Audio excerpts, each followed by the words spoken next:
बिस्मिल्लाहिर्रहमानिर्रहीम। आज के लैब में हम सिंक्रोनस मोटर के कैरेक्टरिस्टिक्स को देखेंगे। So this is our lab number 12। सबसे पहले हम सिंक्रोनस मोटर के स्टार्टिंग को देखेंगे कि इसको हमने स्टार्ट कैसे करना है।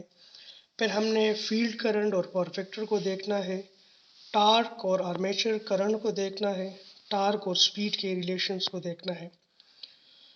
तो सबसे पहले हम सिंक्रोनस मोटर का, ये जो हमारे पास सिंक्रोनस मोटर है, इसको हम स्टार में कनेक्ट करेंगे। तो स्टार में कनेक्ट करने के लिए ये जो हमारे पास 3 पॉइंट्स हैं, इसको हम सॉरी, ये बताने से पहले मैं आप लोगों को अगेन वही चीज़ें बता दूं कि सिंक्रोनस मोटर के केस में हम स्पीड मेजर करेंगे। तो यहाँ से जो आउटपुट्स है, तो इसको हम डेटा एक्विजिशन मॉड्यूल में इनपुट दे देंगे। ये आप देखें, दिस इज स्पीड। सो ये स्पीड यहाँ पे कनेक्ट हो गया, दिस इज टार्क, तो ये टार्क यहाँ पे, और दिस इज ग्राउंड। तो ये कनेक्शन लाजमी है। और ये जो आपके पास डेटा एक्विजिशन मॉड्यूल है, इसको पावर देना होगा आप लोगों ने। और ये डेटा एक्विजिशन मॉड्यूल का जो आउटपुट है, वो आपके कंप्यूटर के साथ कनेक्ट होना चाहिए। और कंप्यूटर में आप लोगों का ये जो इसका जो GUI है, जो इसका सॉफ्टवेयर है, वो आप ओपन करें। ठीक है। अब आप लोग जो है सिंक्रोनस मोटर का सर्किट बनाएं। तो सिंक्रोनस मोटर को पहले आप इसका जो 3 फेज है, उसको आप डेल्टा में भी कनेक्ट कर सकते हैं, इसको आप वाई में भी कनेक्ट कर सकते हैं। हम जो है इसको वाई में कनेक्ट कर रहे हैं, कोई रीज़न नहीं है वाई में कनेक्ट करने का, डेल्टा में भी कनेक्ट कर सकते हैं। और इसको सप्लाई के साथ हमने कनेक्ट कर दिया, न्यूट्रल के साथ। ठीक है। अब हमने इसमें जितना करंट फ्लो कर रहा है उसको भी देखना है। तो ये एक मीटर के थ्रू, इस मीटर के थ्रू हम जो है इसके साथ हमने कनेक्ट कर दिया। इसी तरह ये जो दूसरा फेज है, ये भी हमने मीटर के थ्रू कनेक्ट कर लिया। ठीक है। तीसरे में वैसे करंट मेजर करने की ज़रूरत नहीं है, इसको डायरेक्टली कनेक्ट करेंगे। तो ये आप लोगों का हो गया तीसरा फेज। तो आप लोगों का यहाँ तक आप लोगों ने क्या किया कि 3 फेज इनपुट जो है वो आपने सिंक्रोनस मोटर के 3 फेज इनपुट पे दे दिया। ठीक है। अब आप लोगों ने नेक्स्ट स्टेप क्या करना है, नेक्स्ट स्टेप आप लोगों ने ये करना है कि वोल्टेज भी देखना है। तो किसी एक फेज को कनेक्ट करें, मैं इस फेज को कनेक्ट कर रहा हूँ। ठीक है। सो ये आपको अब वोल्टेज इससे हम मेजर कर रहे हैं। सो सबसे पहले हम इसको as a synchronous motor start करने की कोशिश करेंगे। ठीक है। तो एज ए सिंक्रोनस मोटर हम कैसे स्टार्ट करेंगे, ये जो आपके पास एक्साइटर है, इसको ऑन करें। और सिंक्रोनस मोटर के केस में आप क्या करें कि यहाँ से सप्लाई आप दें, लेकिन ये सप्लाई आप एक मीटर के थ्रू दें, ताकि आप लोगों को फील्ड करंट का भी अंदाज़ा हो कि अब आपका जो IF है वो कितना है। ठीक है। तो ये आप लोगों ने एक मीटर के थ्रू कनेक्ट कर लिया। ठीक है, दिस इज योर एक्साइटर। अब आप लोग जो है इसको ऑन करें, और आप देखिए कि स्टार्ट में ऐसे बहुत ज़्यादा टार्क चाहिए होगा। ठीक है। तो सॉरी, ये इसको ज़ीरो पे रखें, वोल्टेज को ज़ीरो पे रखें। ठीक है। अब जब वोल्टेज पे आप वोल्टेज को आपने ज़ीरो पे रखा, इसको ऑन करें। अब देखिए वोल्टेज आहिस्ता आहिस्ता बढ़ा है, ये आप देख रहे हैं बहुत ज़्यादा आपको एक आवाज़ आ रही है। ठीक है, देख रहे हो। तो इसको बहुत ज़्यादा हाई टार्क चाहिए स्टार्टिंग, ये स्टार्ट नहीं हो रहा। तो सिंक्रोनस मोटर जो है ये सेल्फ स्टार्ट नहीं है। अब इसको हम डिफरेंट तरीक़ों से स्टार्ट कर सकते हैं, लेकिन लैब में हम इसको as a induction motor start करेंगे। तो एज ए इंडक्शन मोटर हम कैसे स्टार्ट करेंगे, ये जो आप लोगों ने यहाँ सप्लाई दी है, इसको आप निकालें और इसको आप शार्ट करें। तो जब आप इसको शार्ट करते हैं, तो आप लोगों के पास क्या बन जाएगा, ये दिस विल बी ये आप लोगों के पास अब बन जाएगा इंडक्शन मोटर।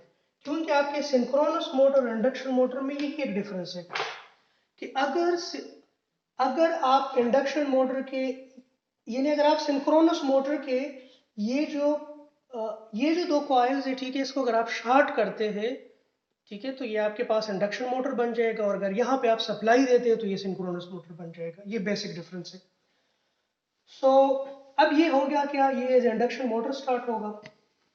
अब क्या करें, यहाँ पे आप देखें मैं सप्लाई आहिस्ता आहिस्ता बढ़ा रहा हूँ, ठीक है, अभी ये स्टार्ट तो नहीं हो रहा क्योंकि इतना रोटेटिंग मैग्नेटिक, लेकिन यहाँ पे आप देखें अब वो आपको वो जो वॉल्यूम पहले जो आपको एक डेंस आवाज नजर आ रहा था, जो आप लोग सुन रहे थे एक आवाज को, ठीक है, अब वो आवाज आपको सुनने को नहीं मिल रहा। तो अब ये क्या हो रहा है, एज इंडक्शन मोटर स्टार्ट हो गया, ठीक है। अब इसको मैंने एज इंडक्शन मोटर स्टार्ट कर दिया, ठीक है। और आप लोगों को तो पता है कि एज इंडक्शन मोटर ये कभी भी सिंक्रोनस स्पीड से नहीं चलेगा, यानी इसका सिंक्रोनस स्पीड 1500 आरपीएम है, और यहाँ पे इसका स्पीड क्या है 1400 से 80 या 75 के दरमियान है। तो अब हमने क्या करना है, ये जो अब हमने करना ये है कि इसको हमने पावर सप्लाई देना है। पहले हमने इसको शॉर्ट किया था ना, अब हम इस शॉर्ट को रिमूव कर लेते हैं और हम यहाँ पर सप्लाई दे देते हैं।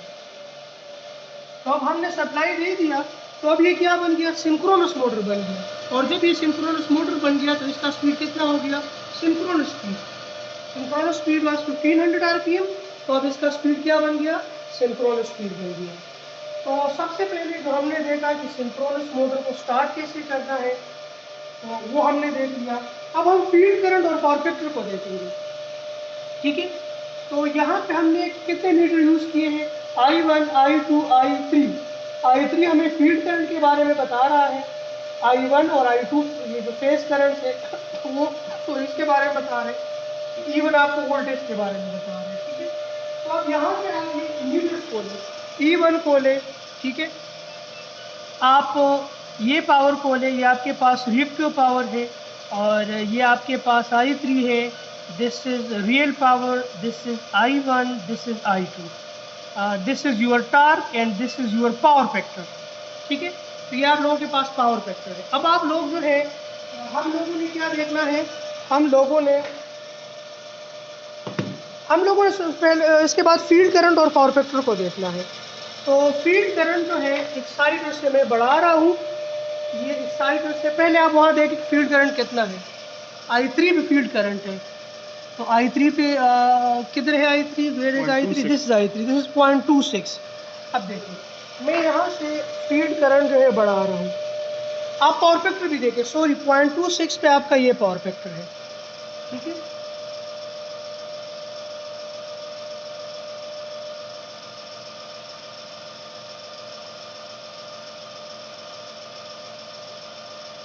अच्छा, अब आपका पावर फैक्टर जो है वो भी चेंज हो गया, ठीक है, और आपका जो फील्ड करंट है वो भी चेंज हो गया। तो यहाँ पे अगेन आप देखें, मैंने अब यहाँ पे देखें करंट आपका 0.53 पे चला गया, और ये पावर फैक्टर जो है 0.38 पे आ गया, 0.39 पे। पहले पावर फैक्टर 0.5 था, ये देखिए पावर फैक्टर 0.9 है, फील्ड करंट चेंज करने से वो पॉइंट उस पे आ गया। तो जब आप इसके डिफरेंट वो करेंगे तो आपके पास इस तरह का वी कर्व आएगा, ठीक है, वी कर्व आएगा। ये आपके पास होगा फील्ड करंट, ठीक है, और ये आपके पास होगा पावर फैक्टर, पहले लेगिंग होगा, यहाँ पे एक जगह पे यूनिटी आ जाएगा, और फिर ये लीडिंग आ जाएगा, ठीक है। तो इस तरह का कर्व जो है ये फॉलो कर रहा है। अब हमने टार्क और उसको देखना है, आर्मेचर करंट को देखना है। तो टार्क और आर्मेचर करंट को हम कैसे देखेंगे, अभी आपका जो करंट है आई आपके पास I1 पे कितना रीडिंग आ रहा है, I1 पे 0.25 रीडिंग है, I1 पे 0.25 की रीडिंग है। अब हम क्या करेंगे, यहाँ से हम टार्क बढ़ाएंगे, तो यहाँ से आप देखिए मैं टार्क बढ़ा रहा हूँ,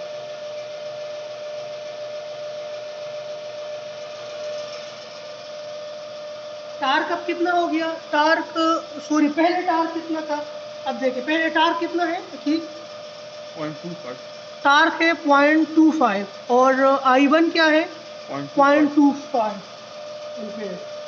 अब करंट जो है मैंने बढ़ा के, टार्क कितना हुआ 0.5 और आपका जो I1 है जो आर्मेचर करंट है 0.3 है। अब कितना हुआ टार्क 0.86 और अब क्या हुआ करंट 0.4। अब कितना हुआ 1.29 आपका टार्क हो गया। ठीक है। और यहाँ पे टार्क से मतलब है लोड, कि जब हम इसके ऊपर मोटर के ऊपर मैकेनिकल लोड जो है वो जब हम बढ़ा रहे हैं तो आपका जो करंट है वो ज़्यादा ड्रा करेगा। ठीक है। तो इसी तरह आप ये रीडिंग जो है नोट कर लें, तो आपके पास इसका रिलेशन ये आएगा कि जब आप लोड बढ़ाएंगे अपने सिंक्रोनस मोटर के ऊपर तो आपका जो आर्मेचर करंट है वो ज़्यादा ड्रा करेगा। अब जो आखिरी जो है हमने लोड और स्पीड को देखना है, टार्क और स्पीड को देखना है। तो सिंक्रोनस मोटर जो है क्योंकि वो एक कांस्टेंट स्पीड मोटर है, तो टार्क बढ़ाने से उसका जो स्पीड होगा उस पर कोई इफेक्ट नहीं आएगा। ठीक है, क्योंकि एक सिंक्रोनस मोटर है। तो इसका जो लिमिट है उस लिमिट तक अगर आप लोड बढ़ाते जाएंगे तो इससे आपके उस पर कोई इफेक्ट नहीं पड़ेगा, आपके स्पीड पे इफेक्ट नहीं पड़ेगा। यहाँ पे टील आप दिखाइए कि भी यहाँ पे स्पीड कितनी है। स्पीड को हम शो कर लेते हैं। लेट्स सपोज ये I2, तो दिस इज स्पीड। ठीक है, ओके। अब स्पीड कितना है 1500 RPM है, 1500 RPM है और आपका टार्क कितना है 0.25 है। अब मैं टार्क को बढ़ाऊंगा, आप देखिए कि स्पीड पे उसका कोई इफेक्ट नहीं आ रहा। यहाँ दिखाए कि मैं टार्क कैसे बढ़ा रहा हूँ। ठीक है, ये नॉब है, जैसे आप देखिए वहां पे देखिए टार्क है 0.2 से कहाँ तक चला गया 0.56 तक और आपका स्पीड हुई है 1500 है। अब देखिए टार्क बढ़ रहा है लेकिन स्पीड कांस्टेंट है। अकील, टार्क बढ़ रहा है, स्पीड कांस्टेंट है। देखिए टार्क बढ़ रहा है। ठीक है, ये आप नोट M9 पे आप देखिए, M9 पे आपका टार्क है और M8 पे आपका स्पीड है। तो ये आपके पास ठीक है एक लिमिट तक वो पुल आउट टार्क रीच कर दिया। ठीक है, तो स्पीड बढ़ाने से एक लिमिट तक अगर आप इसको बढ़ाएं तो